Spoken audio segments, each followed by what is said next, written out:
একটা কৃষক মাঠে কাজ করছে, এটা দিঘির পাড়ার মাঠ। আপনারা দেখছেন এই যে কৃষক কাজ করছে, এই যে কুবাইছে সারি সারি। আচ্ছা তুমি যে এইভাবে কুবাইছো, খুবই কি করছো, এখানে কি আছে ভে? কচু লাগানো আছে। কচু লাগানো আছে। তো এই যে কুবাইছে, খুবই কি হয়েছে, খুবই কি উপকার হয়েছে কি? উপকার হয়েছে, কচু গাছগুলো তাড়াতাড়ি আরো বেড়ে যাবে তাড়াতাড়ি আর বেরোবে, ঘাসগুলো মারা যাবে, ঘাসগুলো মারা যাবে, তাহলে ঘাসটা একটু কম হবে। ঘাস কম হবে। আর এই যে উপকারে এতে খুবই কি সার দিলে যে এই যে কুবাইছি, মাটিটা সুন্দরভাবে শুকিয়ে যাবে, জো হয়ে যাবে, তখন আপনার সার দেবো, পানি দেবো, গাছগুলা বেড়ে যাবে, ঘাসগুলা মারা যাবে। ঘাসগুলো মারা যাবে, তাই যাতে তাড়াতাড়ি হয়ে যায়, তাই তো? হ্যাঁ হ্যাঁ।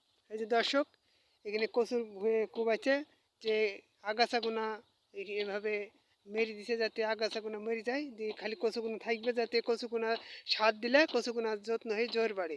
এই দর্শক, আপনারা এই কুবাই কৃষককে শেয়ার ও লাইক কমেন্ট করবে, এবং কিছু হলে জানতে চাইবে যে ভিডিওটা ভালো লাগলে কোথায় হলে দেখছেন বা কোন জেলায় হাতে দেখছেন, কমেন্ট করে জানাবেন।